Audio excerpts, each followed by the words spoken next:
Imagine कीजिए एक ऐसा यान जो दिल्ली से न्यूयॉर्क तक की दूरी महज 1 घंटे में तय कर ले, या फिर कोई ऐसा स्पेस शटल जो बिना भारी भरकम ईंधन टैंक के अंतरिक्ष तक उड़ान भर ले। यह कोई साइंस फिक्शन फिल्म नहीं है, बल्कि एक असली वैज्ञानिकी तकनीक की कहानी है, जिसे वैज्ञानिकों ने स्क्रैम जेट इंजन नाम दिया। लेकिन ये तकनीक एक दिन में नहीं बनी, इसके पीछे है एक लंबा वैज्ञानिकी संघर्ष, दशकों की रिसर्च और मानव जिज्ञासा की शक्ति। नमस्कार सभी को, मेरा नाम है हर्ष, और यदि आप टेक्नोलॉजी और रिसर्चेबल टॉपिक पर वीडियोस देखना पसंद करते हैं तो आप हमारे चैनल को सब्सक्राइब कर सकते हैं। इस कहानी की शुरुआत होती है वर्ल्ड वॉर 2 1940 के दौर से, जब दुनिया में विमानी तकनीक तेजी से विकसित हो रही थी। उस समय वैज्ञानिकों ने एक नया इंजन विकसित किया जिसे रैमजेट कहा गया। यह एकमात्र ऐसा इंजन था जिसके अंदर कोई रोटेटिंग पार्ट नहीं लगा था, हवा को कंप्रेस करता था और उसमें ईंधन जलाकर थ्रस्ट देता था। यह बहुत तेज उड़ान में ही काम करता था, यानी इसे काम करने के लिए पहले से ही तेज गति की जरूरत होती थी। इसकी गति लगभग मैक 3 की गति तक ही सीमित थी, यानी कि ध्वनि की गति से लगभग 3 गुना। 1940 के अंत तक वैज्ञानिकों के मन में सवाल उठने लगे,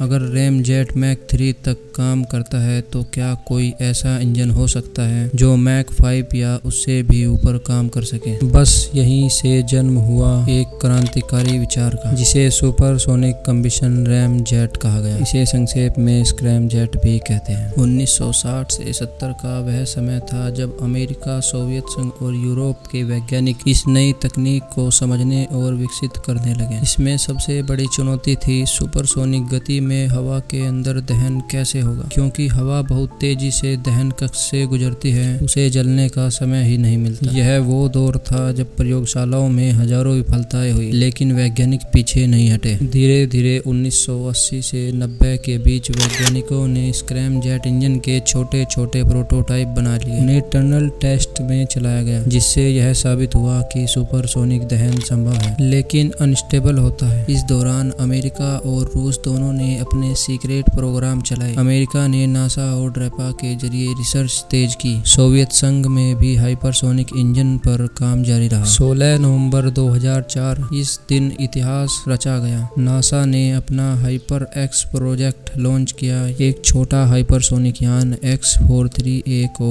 एक रॉकेट की मदद से हवा में भेजा गया। एक बार जब यान मैक 3 से ऊपर की गति पर पहुंच गया तो स्क्रैमजेट इंजन चालू किया गया, जिसके परिणाम चौंकाने वाले थे। यान ने मैक 9.6 ध्वनि की रफ्तार से लगभग 10 गुना तेज स्पीड की गति हासिल की। यह इंसान की बनाई अब तक की सबसे तेज हाइपरसोनिक उड़ान थी। अब भारत ने भी स्क्रैमजेट की दौड़ में 3 सितंबर 2020 को एक बड़ी छलांग लगाई। DRDO ने हाइपरसोनिक टेक्नोलॉजी डेमोन्स्ट्रेटर व्हीकल का एक सफल परीक्षण किया। यह एक स्क्रैमजेट पर आधारित तकनीक थी जो भारतीय मिसाइल प्रणाली और भविष्य के स्पेस लॉन्च के काम आएगी। भारत अब अमेरिका, रूस और चीन के साथ हाइपरसोनिक तकनीक में एलीट क्लब में शामिल हो गया। अब सवाल आता है कि स्क्रैमजेट इंजन आखिर खास क्यों है। दोस्तों, यह इंजन बिना किसी टरबाइन के हवा से ही ऑक्सीजन लेकर काम करता है, जिससे भारी ऑक्सीजन टैंक की जरूरत नहीं होती। यह गति के साथ साथ ज्यादा दक्षता भी देता है। Scramjet engine hypersonic missile, spaceship और इंटरकॉन्टिनेंटल ट्रेवल्स के लिए भी आदर्श है। स्क्रैमजेट इंजन का मैकेनिज्म थोड़ा टेक्निकल है पर समझने के लायक है। चलिए इसके मैकेनिज्म को सिंपल लैंग्वेज में 3 स्टेप में समझ लेते हैं। Step number 1, air intake.